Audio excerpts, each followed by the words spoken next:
Well, it's a pleasure to welcome Rabbi Dr. Natan Slifkin back to Torah Motion. He actually gave a series, I believe in 2013, when Torah Motion was doing these online classes before anybody heard of COVID or Zoom. It was like a different world, but it's a pleasure to welcome him back. Of course, he is the director of the founder and director of the Biblical Museum of Natural History in Beit Shemesh, where this class is taking place from. He has a doctorate from Bar-Ilan University on rabbinic encounters on zoology. I'm sure many of you know he's written many, many books on science and animals and many, many things. And he has a very popular, I guess, important blog, I guess that's what we call it, Rational Judaism. I think his latest book is Rationalism and Mysticism. So everybody, welcome. It's a pleasure. It's going to be a six-part series starting with the animals of Pery Aot, live from the Biblical Museum of Natural History in Beit Shemesh in Israel. Vakasha, Rabbi Doctor, it's all yours. Thank you very much, Rabbi Kelman. Wonderful to be back with Torah in Motion, even if it's in Israel and not in Africa. But hopefully we'll get the Africa trip going one day. Right. I forgot to mention all our African tours. We've had, I think, 6 of them. So yes, there's safaris to Africa. Yes, that's coming up. Yeah. So this mini series, I planned it so that each of the talks will take place in a different hall of the museum. So today's, which is on the animals of Pery Aot, is going to take place in our Hall of Biblical Wildlife. So let me just slide the camera into here. All right. Here we go. This is our Hall of Biblical Wildlife. This is where we exhibit all the larger animals that used to live in the land of Israel in biblical times. Right, and today's focus is on 4 creatures in particular. Hold on a second, camera's falling. 4 creatures in particular, and they are the ones that appear in the Mishnah in Pery Aot, where it says Yehuda ben Tema Omer. Yehuda ben Tema says. And he then lists 4 animals. And we'll start with Gibor Ka'ari. He says that you should be as strong as a lion. Right? The Mishnah finishes to do the will of your Father in heaven. Okay, so a religious exhortation to be as strong as a lion. So let's go over to our lion. Oops. Here we go. So here's our lion. Right? His name is Simba. And Simba here was born in Denmark. He made Aliyah when he was 6 months old. He lived in Haifa, in the zoo, of course. And he lived to a very ripe old age. Lions in the wild only live about 11, 12 years. But Simba lived to the ripe old age of 19. Very, very old for a lion. Now, of course, he takes pride of place here at the museum, the lion being the king of beasts. The lion being also mentioned more times in Tanakh, not just more times than any other wild animal, but more times than every other wild animal put together. Now, the lion's mentioned 150 times in Tanakh, then 200 times in the Gemara. The lion also has several names in Tanakh, right? And that's also attests to its significance. You know how, Eskimos have 100 different words for snow, and people from Manchester have 20 different words for rain, right? So the fact that the lion has many different names in Tanakh also attests to its significance. And those names include Aryeh, Lavi, Laish, Shachal, Shachatz, Kfir, all different names for the lion. So lions, of course, used to live here, right here in the land of Israel. In fact, I'm speaking to you from a very special location, right? So the Biblical Museum of Natural History, and it's a new home. We moved here 4 years ago. We're at a very significant location. I don't know how many of you have visited. But if you come from Route 1, the main Jerusalem-Tel Aviv highway to the museum, so you take the Route 38 to Beit Shemesh, and just before you get to the museum, you passed a building of a tremendous historic significance, and that is IKEA. Right now, when IKEA was built here, it was like the building of the 3rd Beis Hamikdash. Such were the celebrations. But that branch of IKEA is called Eshtaol. Right, IKEA Eshtaol, because that's the area where that branch of IKEA is built. And that's on the north side of the museum. On the south side of the museum, there's a kibbutz called Tzura. So the museum is located in between Tzura and Eshtaol. And that's a phrase, Bein Tzura ve'Eshtaol. Between Tzura and Eshtaol, that's a phrase that appears many times in Tanakh. referring to a location where a certain very famous person was born, lived, died, was buried. And if you know who that was, you can type it in the chat box. Which very famous biblical figure? Shimshon. Shimshon, exactly. Shimshon Hagibor. So that the museum located right here where Shimshon was. And so all these, stories of Shimshon, attacking a lion, killing a lion, sounds like some wild, far away legend from Africa. No, it was here. It was around these parts, right? There were wild lions in the land of Israel. They became extinct here about 800 years ago. Okay, they were slightly different from the lions you're familiar with. The lions that lived here were probably Asian lions, not African lions, right? This is an African lion. Lions that lived here were Asian lions, slightly smaller. But there were lions here in the land of Israel. So Rabbi Kalman, I just want to check, are people seeing me large screen? Do I need to do anything on my computer? No, anybody who wants, they can go on the view and can put it either on gallery or speaker. So I would advise to, for this, put it on speaker, then you'll fill up the whole screen. You don't have to do anything, but just, if you put it on gallery, then you see everybody's box or whatever, 20 of them. And if you put it on speaker, you see only the person who's speaking. So that's not for you to worry about. Okay, good.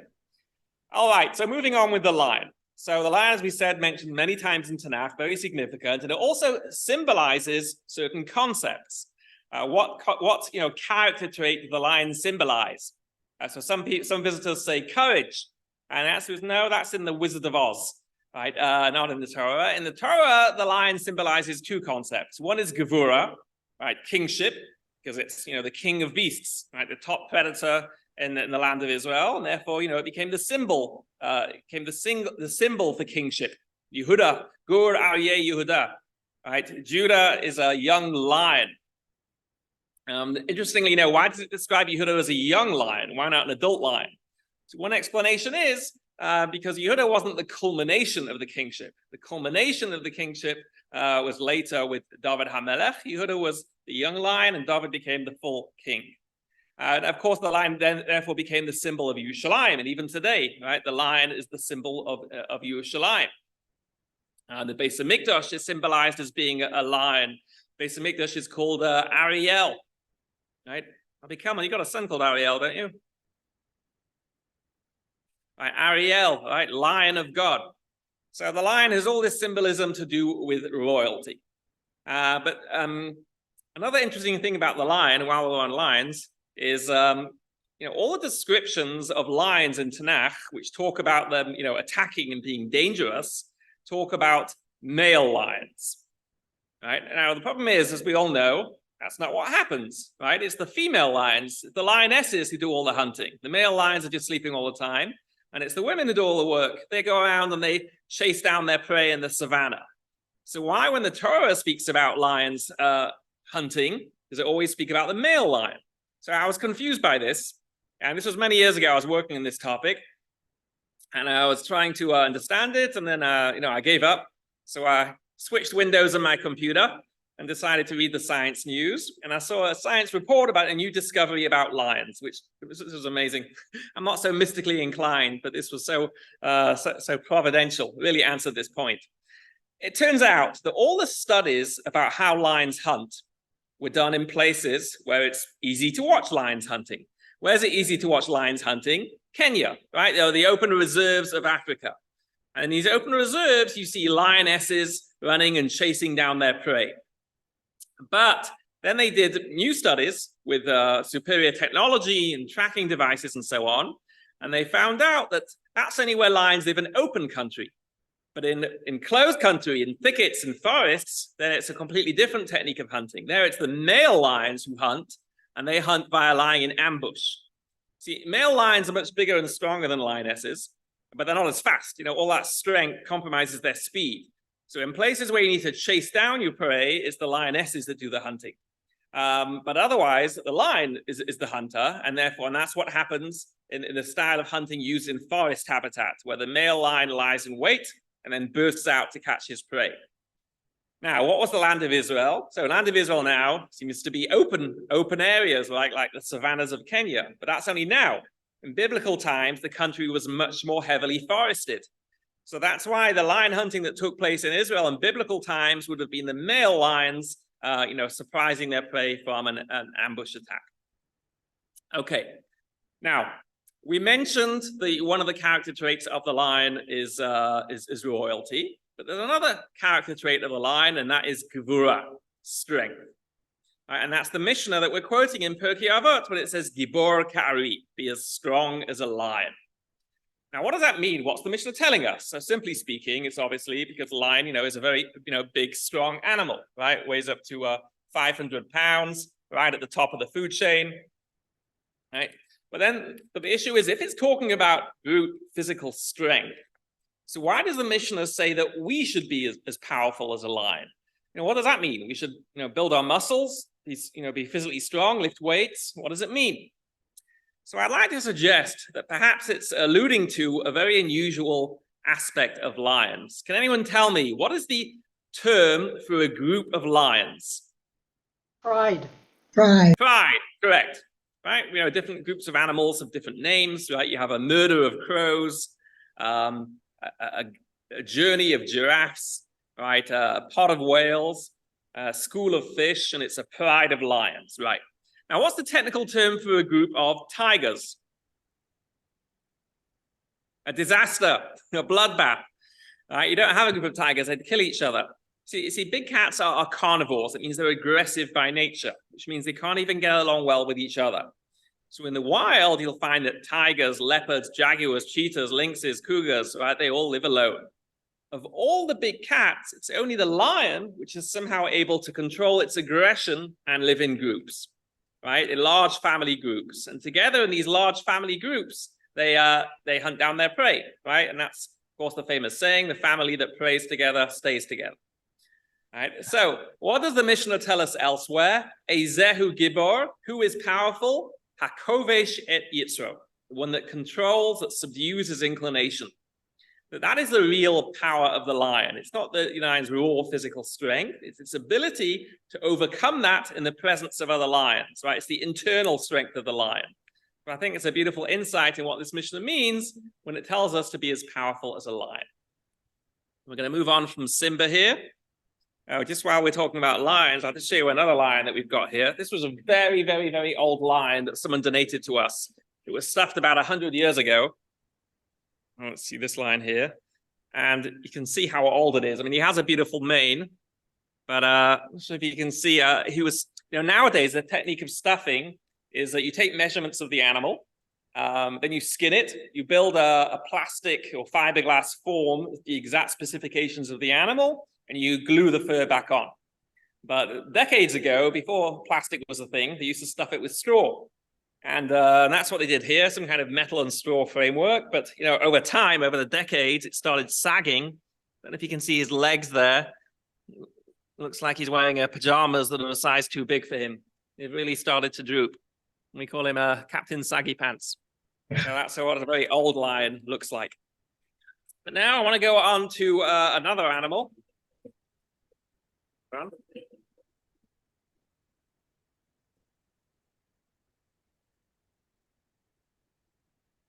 Okay, let's go on up here. Okay, let's get the angle right. All right, what do we have behind me? That is a leopard. Leopard, right? Not to be confused with the cheetah. Cheetah's the one down here, facing away from us. Right, you can tell them apart quite easily. Right, cheetahs, well, firstly, their face. Cheetahs have these distinctive teardrop markings down their faces. Right, leopards do not. Cheetahs have spots, leopards have blotches, and overall, it's really the most significant thing is the shape of the body. Right? Cheetahs have a very rangy build, whereas leopards are built much more compactly for strength. Let's get a better angle here. Hold on. It's a good angle for our leopard. There we go. Facing us from up there.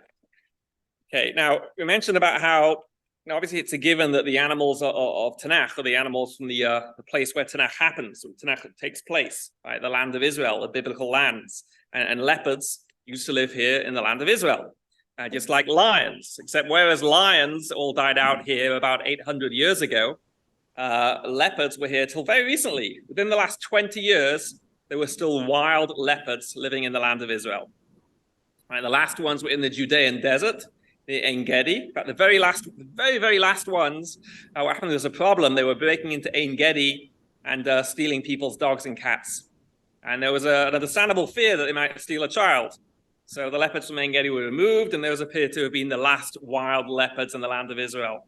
But earlier, even not so far back, they were much more common. In the 1960s, 1970s, there were still leopards up in the Galilee. 100 years ago, not far from Bet Shemesh, there were 5 people mauled by a leopard. So it's something that until quite recently was quite widespread in the land of Israel. Okay, the leopard in Hebrew is called a namer. Namer, and the leopard is also mentioned in this Mishnah we've been discussing. The Mishnah says, as kanamer, which means be as bold as a leopard, as brazen as a leopard. So what does that mean?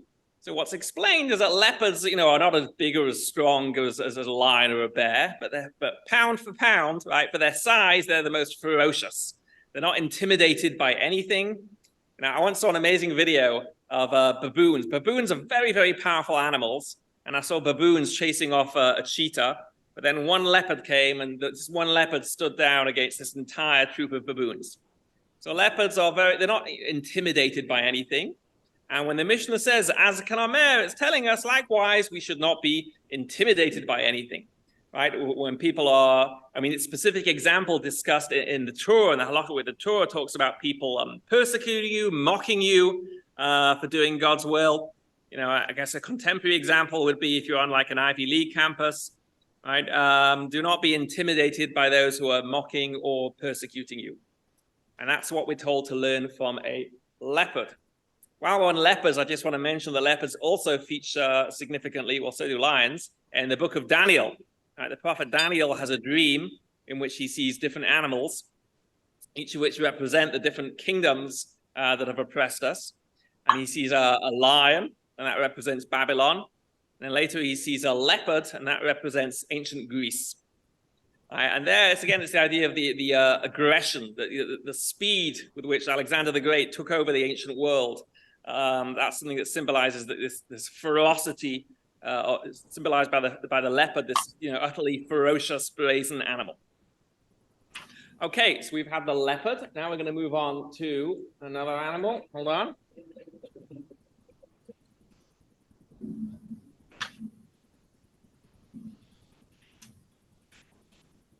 I'm just going past our hippopotamus.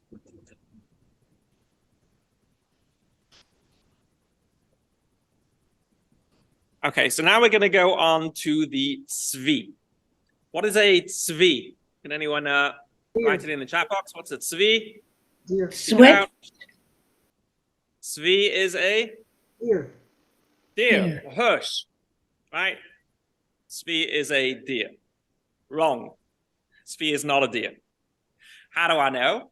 I know because the Talmud says that the horns of a tzvi are not branched. But the horns of a deer are branched. So right there, Rashi says, I don't know what's going on. Right?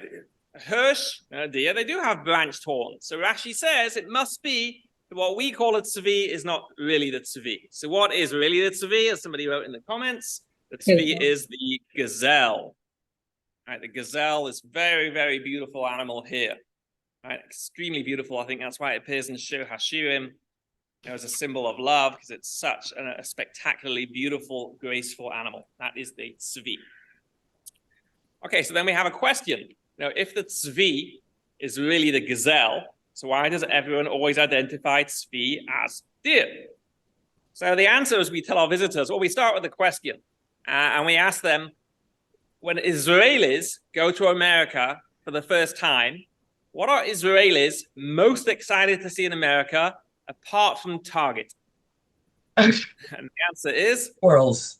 Squirrels. Israelis go nuts about squirrels. Why? So the answer is they've never seen them before. Right? Different parts of the world have different animals. Right? And which is something that by the way, that may seem obvious, but until about 200 years ago, nobody realized this. Now, people figure that whatever animals they see around them are basically the same animals that everyone in the world sees. They knew there was the occasional, very exotic thing that comes from some faraway place. But by and large, they figured that it's the same animal, more or less the same animals everywhere. And it was really only once Australia was discovered, that Australia had, completely different animals across the board, that people became a lot more sensitive to this idea of biogeography. And realized that, wow, all over the world, no, the animals really are different. But the ramifications of that for studying Torah was still not recognized until much later. And even now, many people, don't realize, but it has to be, right? Torah takes place in a particular part of the world, right? So the animals of the Torah are the animals of the land of Israel. Now, in the land of Israel, we have gazelles and we have deer, two different animals. One is called a tzvi and one is called an ayal. In Europe, on the other hand, as well as in America, Europe's got lots and lots and lots of deer, but not a single gazelle. So when Jews went to Europe, they transferred the name tzvi from the gazelle to the deer, because that's what they had. Right? That's why that transposition happened. And, it's very funny because, like I say, in America, it's the same situation. You don't have gazelles. So many people in America, are very confused about this and think that tzvi is a deer. And you see that come up in like English translations. I think it was the Archibald Stone Chumash, where there's a phrase tzvi and ayal comes up many times in the Chumash. So tzvi they translate as a deer, but then they get up to the word ayal, and you can kind of tell what's going through the translator's mind because he's stuck. He already used the word deer. All right, so they translate ayal as a hind. But what's a hind? A hind is a doe, a deer, a female deer. Right, it's just a female of the same thing. So, Americans get confused because in America, just like in Europe, you've only got one animal. But here in Israel, you have two different animals, the tzvi and the ayal. Okay, so what do we know about the tzvi? So the tzvi is, of course, very, very fast. In fact, the most common glimpse of a tzvi, a wild gazelle, well, you see them in Israel, right? They're all over the country. I sometimes see them on the way to the museum. I live in Ramat Beit Shemesh. Museum's about a 12-minute drive. And sometimes see them from the road. The most common glimpse of a gazelle is just, the hindquarters of the gazelle running off, flashing off into the distance. Right? Someone just commented, so Levine, right, there's Gazelle Valley Park in Jerusalem. Right, Gazelle Valley Park, where they have a population of wild gazelles there. Someone's asking if it's an oryx. This isn't oryx. Wait, you see, this isn't oryx. No, tzvi is not an oryx. Because one way to know what animals are is their prominence. Tzvi is mentioned in Tanakh so many times, it has to be a very common animal. Right? Gazelles were very common throughout the country. Oryx were restricted to the desert. Okay, now, so what this Mishnah that we mentioned earlier, right? The Mishnah says Gibor Ka'ari. It says Az Kanamer. It also says Ratz Katzvi. Be as swift as a gazelle, right? So that's something very easy to understand. Just that the gazelle is an extremely swift animal. So too, the Mishnah says we should be swift to fulfill the will of God. Right? When there's a mitzvah, you're onto it, right? You don't schlep, you don't take your time. You get to doing that mitzvah as quickly as you can. All right.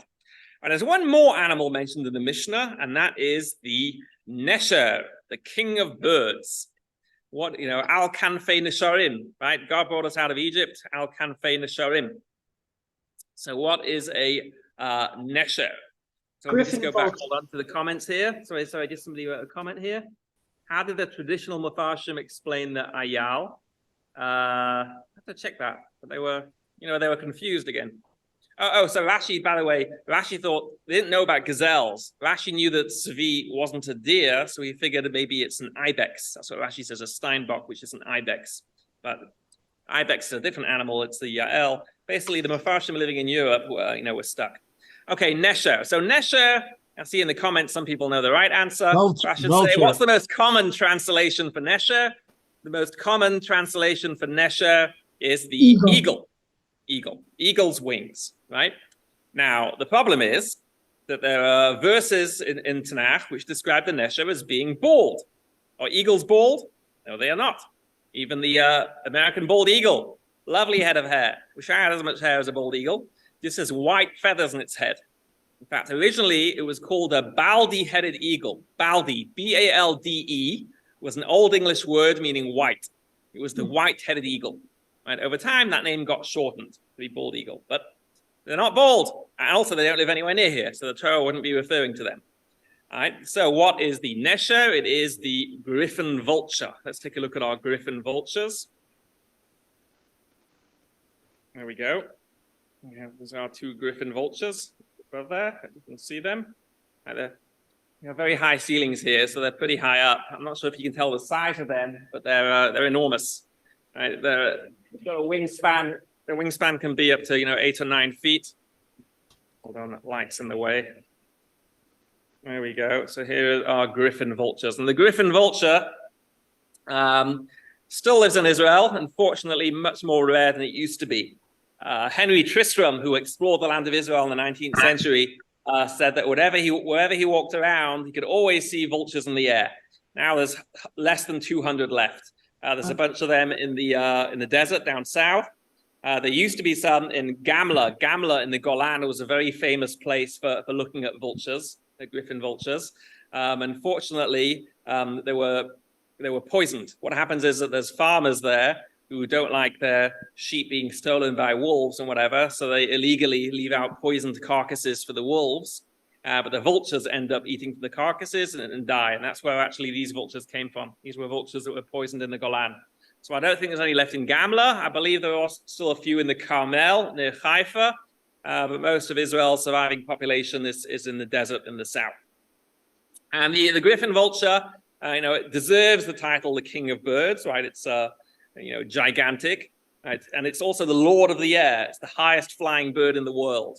If you look in the Guinness Book of Records, you'll see that the altitude record for a bird is held by a Griffin Vulture, which collided with an airplane at 37,000 feet.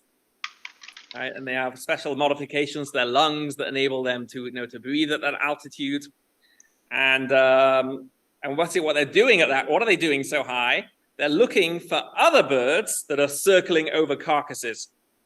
Right? The carcasses might be too far down to see, but what they can see is the other birds circling. And that's how they find their prey. There are efforts to try and rebuild the Griffin Vulture population in Israel. The Jerusalem Zoo, they have breeding programs and so on. There's been a lot of effort put into it. It's a really uphill battle. And the vultures only lay one egg at a time, maybe sometimes two. It takes decades for them to reach sexual maturity. It's a real problem, and there's been so much effort put into it. I mean, there was an issue where they were getting electrocuted on cables, and then the electrical company redid the cables to insulate them. Tremendous amount of effort going in, but it's a really difficult struggle. And there could be one batch of poisoning, and they're all gone. Very sad, difficult situation. Anyway, so the first thing we have to mention about the Nesha is this.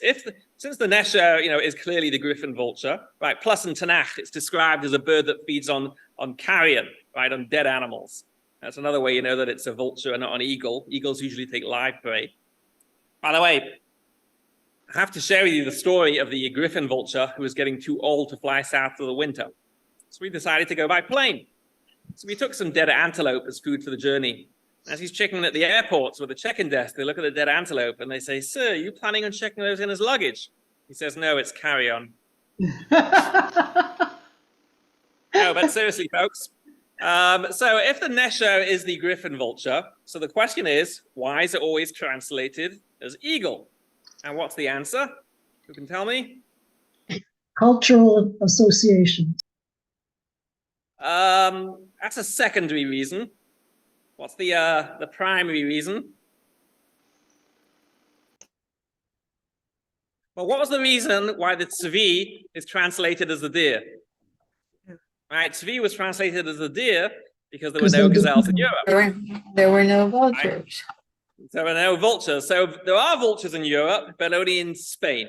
Right? Spain has a lot of Griffin vultures, and Ramban, who lived in Spain, says that the Nesha is not the eagler. He says it's the bald bird, right? The Griffin Vulture. But that was only in Spain, right? In Ashkenaz, where there was lots of Jewish activity taking place, in Ashkenaz there were no Griffin vultures. It was the eagle that was the king of birds, right? And so that's how the transposition happened, same as with the tzvi.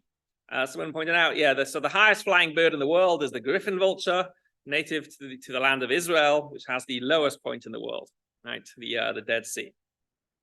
Okay, so what does the Nesha symbolize? So we mentioned how it's the king of birds. There's a certain aspect of kingship. it's a tremendously compassionate parent. Vultures, I mentioned, they usually only have one chick, and that chick takes a long time to reach adulthood. So they put a lot of care into their chicks. And that's the symbolism you see in the Nesha in, I think it's Vazos Hazinu or Vazos Abracha. I think it's Hazinu. Nesha Yo'er al Kino al Gozlov Yerachef, right? It's talking about the tremendous compassion that the Griffin vulture has for its young, and we hope that that's the compassion that God will have for us. Interesting, I want to mention at this point, somebody mentioned the culture about why it was transposed was for cultural reasons. So, many years ago, I was hired by Art Scroll to be a consultant on the Gemara, on Masechet Chulin, which deals with many animals, and they translated Nesha as eagle, and I told them it's a vulture. So I got the call from the editor, who was very upset. A vulture? God brings us out of Egypt in the wings of a vulture, that disgusting creature.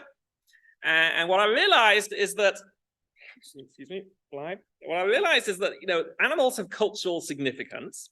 And it's interesting, in America, vultures have very, very negative cultural significance. Now, why is that? So I can think of two reasons. Number one is that the only vultures that you have in America are turkey vultures. Those are the birds you have down in Florida. Those are kind of disgusting, not very impressive birds. They're not like the gigantic griffin vultures that you have in Africa and other places. And the second thing, I think, is the Jungle Book, right? Disney's Jungle Book, which had vultures, portrayed them as being, what were they, the bad guys, the idiots? I can't remember what it was exactly. It was certainly a negative portrayal. But in this part of the world, in the Middle East, right, it's the Griffin vulture that's the king of birds, not just in Judaism, in other cultures too, in all the surrounding cultures, right? It's the Griffin vulture that's the king of birds. It's the highest flying bird, the most magnificent wingspan, the lord of the air, right? So it has that symbolism. And I came up with a proof. There were people who claimed, well, it can't be a vulture though, because it's, how can there be any kingship, any of these ideas of royalty, these noble qualities associated with, with a scavenger? And what occurred to me is that in America, it's fine, the turkey vultures are not very impressive, but there is a bird that is the equivalent to the Griffin vulture in North America, and that is the condor, right? The condor, the California condor, right? It's bald, right? It's a carrion eater, again, it has this huge wingspan. And how are California condors regarded in culture in the US? They're not seen as something disgusting, right? They're seen as birds that are majestic, right? Because of their size, because of their flight. So, the condor is really, the cultural equivalent to the Griffin vulture. And actually, I'll say that we have a lot of groups visiting. We have a certain organization we work with that brings Bible teachers from all over the world, many, many, many different countries. And they want to know how to translate and teach the Bible. And what I say to them is that when you're translating, it's not always so clear what you should use, because the animal that is the zoologically correct translation might not be the culturally correct translation. In other words, even though zoologically the Nesha is the Griffin vulture, but if you want to really translate the bird in terms of its symbolic value, then maybe eagle or California condor is a better translation, right? There's no clear answer to this. It depends whether you're going for technical accuracy or for cultural symbolism. Okay, now, but let's move on to a different aspect of the Griffin vulture, and that is our Mishnah in Pery Aot that we've been referring to, right? The same Mishnah that says, be as strong as a lion and as swift as a gazelle and as brazen as a leopard, says that we should be kal k'nesher, as light as a vulture. Now, what does that mean? So I've held live Griffin vultures. They are not light. They are extremely, extremely heavy. Right, I did a video. Oh, actually, one second. This is what's going on over here. It's playing on the screen right here. Here we go. Here's me holding a Griffin vulture. And, the next day I could barely lift my arm. It was so heavy.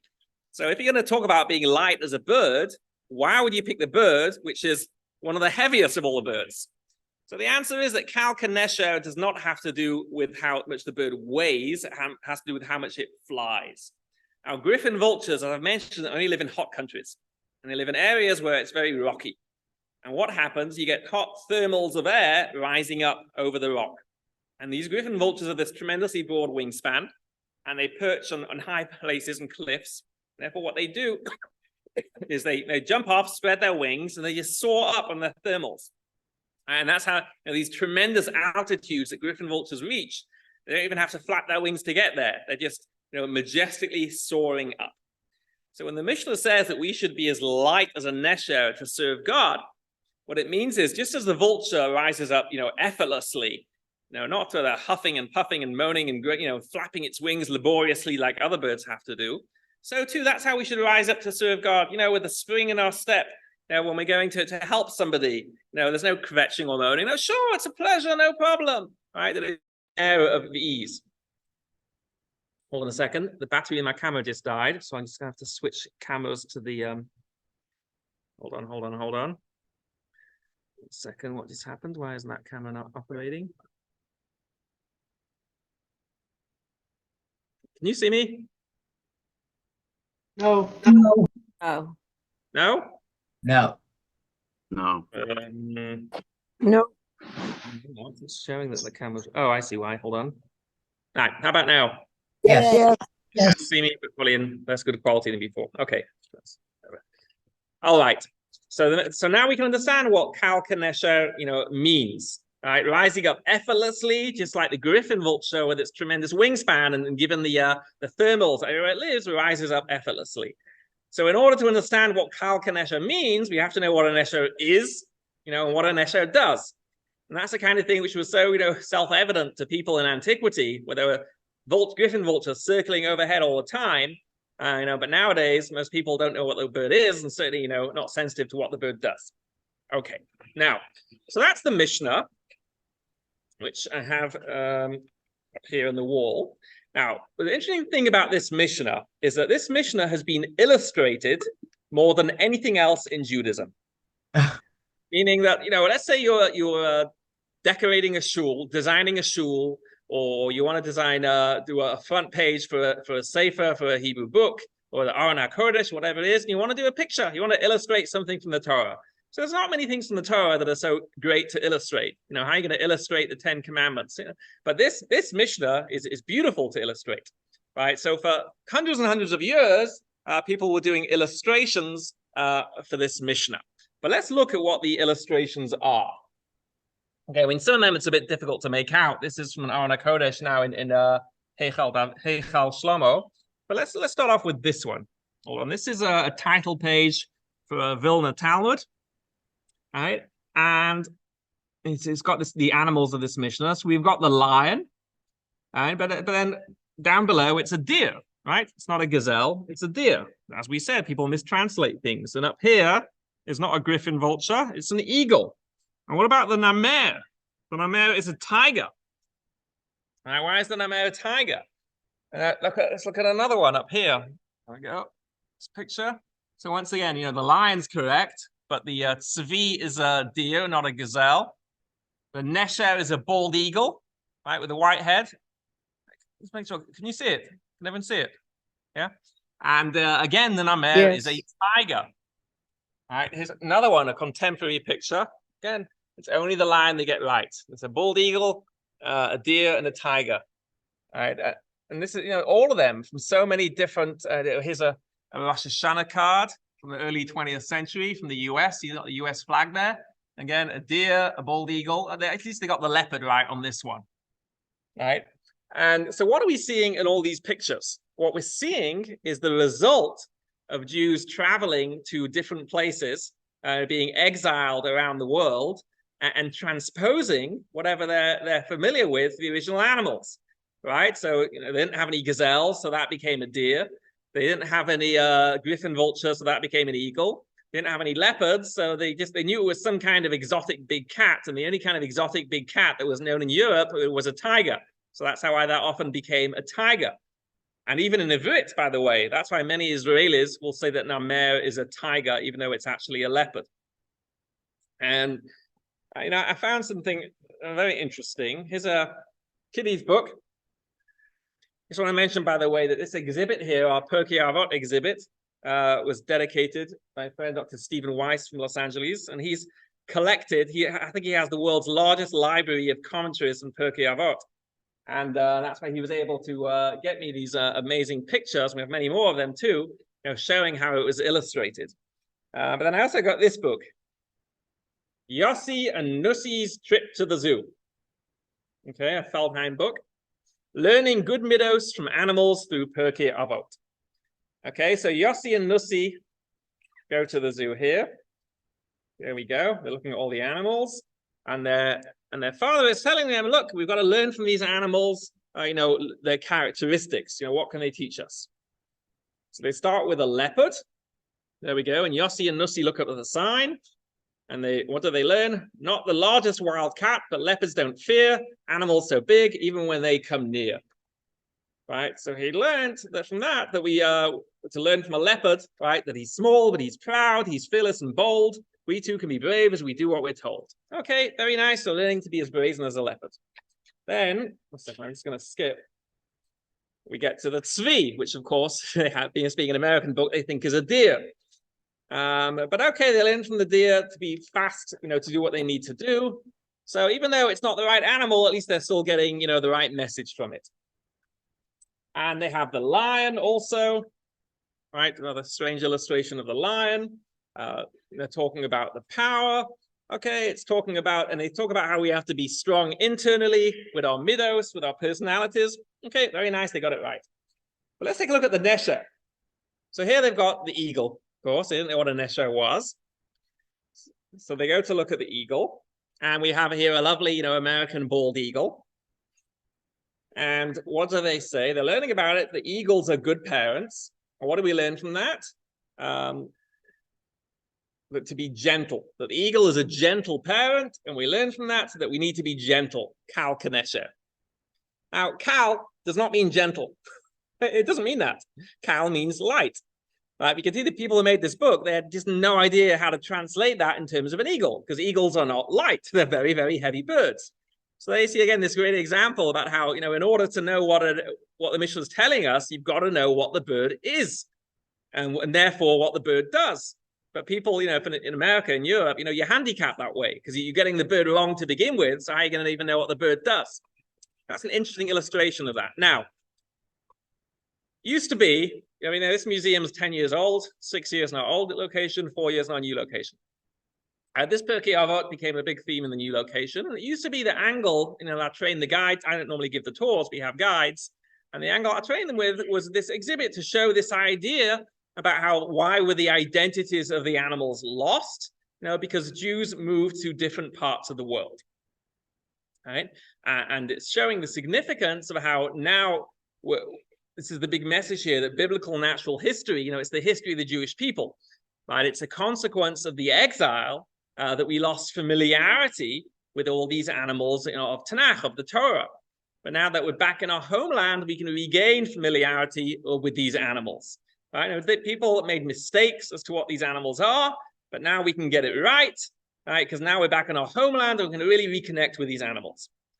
That was the way we originally presented it. But over the last few months, especially since October the 7th, I decided to, you know, modulate this and take it in a slightly different direction.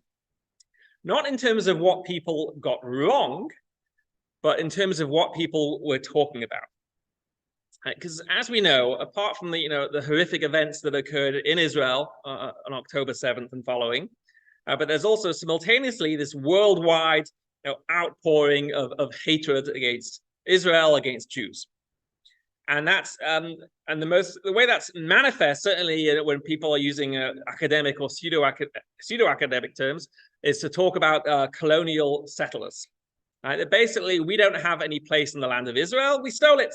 Right? We stole the land from the Palestinians. Right? The way it's coming out is it's not a discussion about the West Bank specifically or Gaza specifically. It's about the whole of Israel. Right? The whole of Israel is stolen. So if we stole it, if we're not from here, who are we? No, that we're Europeans, right? A bunch of Ashkenazim came from Europe and stole the land. Okay, so, you know, there's a few things to be said to that. You know, one thing is that it's not like colonials were those who came to, you know, exploit the land and, you know, and take its riches in order to enrich themselves. We didn't come here to exploit it, to steal its riches. We came here because we needed to survive, right? We needed somewhere to live. We were facing enormous persecution in Europe. No other country would let us in. A lot of the Jews who came here weren't even particularly Zionist. They came here just because they just literally needed somewhere to live. All right, but that's, you know, certainly part of the answer. But another part of the answer is that we didn't just pick this random country because we happened to get into it. We had this very, very deep connection with the land because it's the land of Israel, right? The land of the Jewish people. And that's something which people will either, deny. There are many people in the Arab world who just deny the historic connection of the Jewish people with the land of Israel. Temple Mount denialism, right? That's the thing. There's other people who will acknowledge it. They'll say, yes, it's true. Jews lived here thousands of years ago. There was an ancient Jewish empire, but that was thousands of years ago. How's that relevant to today? You left, you became Europeans. And that's where I think this comes in particularly significant.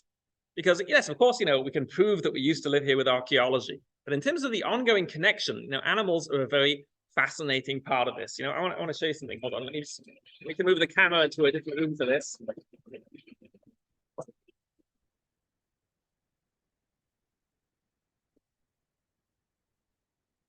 Moving back into the auditorium.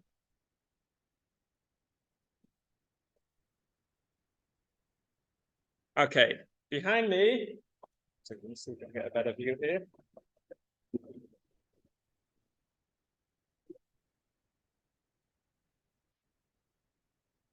Okay, this is a zoological cultural map of the world. All right, so this is a new exhibit we just set up. And what we're setting up is showing the idea about how different nations, every nation has its own culture, right? And every culture has animals that play a role in that culture, right? And which animals play a role in the culture? Obviously, the animals that are from where that nation lives. So, over in Australia, we've got a boomerang there, and it's got a picture of an animal on the boomerang. So what animal is pictured on the boomerang? Kangaroo, obviously, right? The coat of arms from Australia, a kangaroo and an emu. Moving up to Asia, so obviously the bear plays a prominent role in Russian symbolism, the tiger in Chinese symbolism. Saudi Arabia, it's the falcon. Right, Africa, right? So all our African art shows African animals. South America, got a woolly hat here. Anyone know what kind of wool this hat is made from? Alpaca? Alpaca wool, right? And there's a picture of an alpaca on it. Right, and then in North America, we've got the American bald eagle, the presidential eagle, Native American art with buffalo. Canada, we've got the maple leaf, right, and the beaver. The Canadians here can certainly relate to those, right? So what do we see? We're seeing how animals play a role, in the cultures of different peoples. Now, so what were the animals that played a role in our culture? And it was the animals of Tanakh, or the animals of the Mishnah, such as this Mishnah we spoke about. So what I find amazing about this Mishnah is that the focus now that we teach it, it's not that the people got the animals wrong. The focus is that even though they do the pictures wrong, right, even though they weren't exactly sure what these animals were, but they knew that in their culture there were these animals, that there was a lion, right, that there was a Nesha, some kind of majestic bird, that there was some kind of very swift animal, some kind of ferocious big cat. Right, for thousands of years, they're drawing pictures of these animals. They don't always get the pictures right, but they know that these animals are part of their culture. So I think this shows, fascinatingly about how our link to the land of Israel, always existed. It's interesting, there's many countries that have a national animal. And sometimes these are things that are not indigenous, but you'll find that with things like the lion, right? The British coat of arms, the coat of arms for Britain is the lion and the unicorn. Neither of which are actually indigenous to the British Isles. But, they took on the lion because the lion is, it's majestic, it's the king, and, ruled Britannia. But in Judaism, the lion was significant, not just because it ruled, because it's the king, but because it was because we lived with them. That's why it's mentioned 150 times in Tanakh, because people were being killed by lions and sometimes killing lions, and it was a part of life for us. It wasn't some abstract thing. Lions were very much a part of our lives. All right, so I think the significance of this Mishnah in Pery Aot now just shows, especially at a time when people are delegitimizing us as being, European invaders to the land of Israel, showing no, our culture always included these animals, and these animals are from the land of Israel. Right, there were no lions in Europe, there were no gazelles in Europe, there were no Griffin vultures in Ashkenaz, there were no, gazelles. These animals didn't live there. No leopards, right? And there's something else I noticed. You'll have Jews who are called Aryeh, You'll have Jews who are called Dove. You have Jews that are called Zev, right? The wolf. But you don't have Jews that are called Namer. So why is that?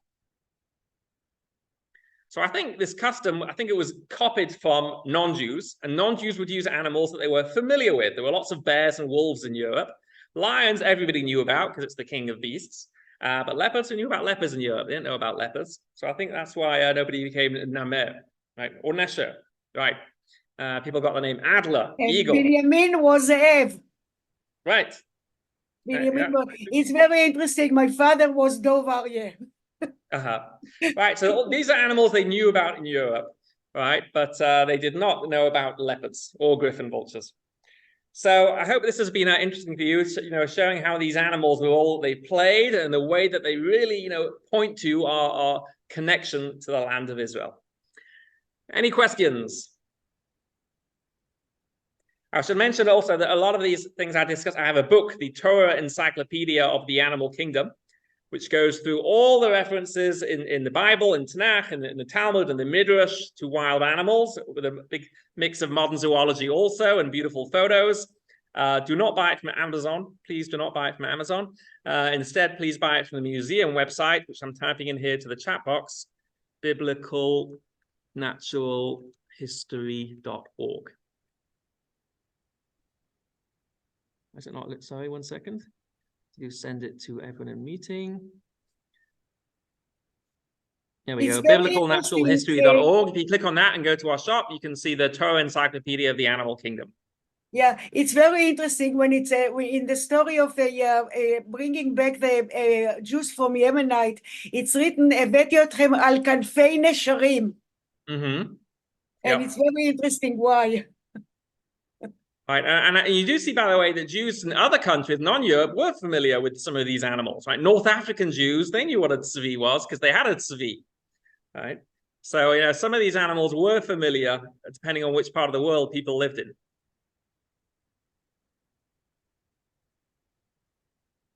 Any other questions? Thank you very much. Sharon Raphael Auman, how are you? Hi, we love coming. Hi. Thank you very much. Love coming to your museum, and we're sponsors, and everything you're doing is amazing. Thank you so much for a fabulous lecture, and we really, really enjoy everything that you do. Thank you. Thank you. I'm so happy you're able to join. Yeah, there's many other animals in that Hall of Biblical Wildlife, but in the tour, when we give tours, we just zip through the room. What I really love to do is speak about everything properly. So as you see, when I speak about everything properly, it takes an hour just to get through 4 animals. And there's lots of other animals still in that room. So another time, maybe. Thank you. Fantastic. Appreciate it. Kol tov. Nice to see you again. Thank you. Wonderful lecture. Rabbi, will you ever have an opportunity to talk about how Noah built the ark and was able to accommodate all kinds of animals, that the animals didn't eat each other? He knew what food to bring. Did they come from different places? Okay. You could probably do 6 lectures on that too. I don't get into the scientific aspects. I have a post on our blog which has a list of resources on that.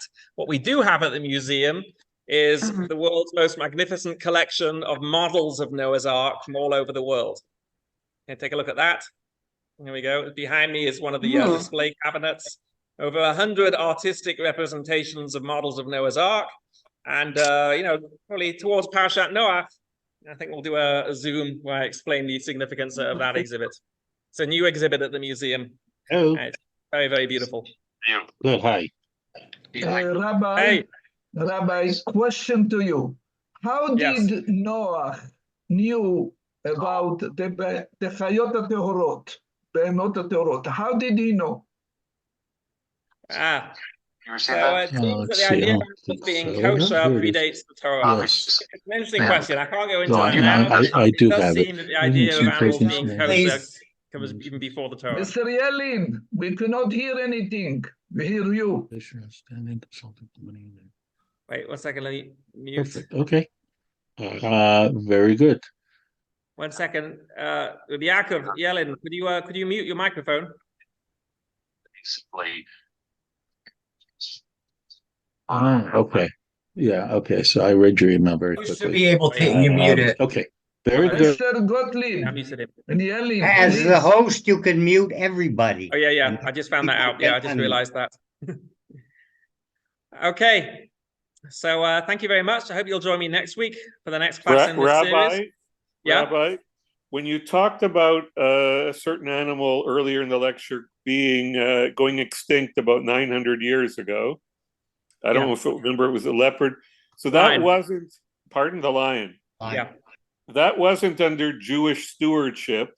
It was, I don't remember who so what other, or were there other animals that went extinct under their stewardship, which just shows... Sure. So there were, a lot of the animals in that hall became extinct at different times. So the hippo became extinct about 3,000 years ago. Lions, they were hunted. They were used for the Colosseum and so on.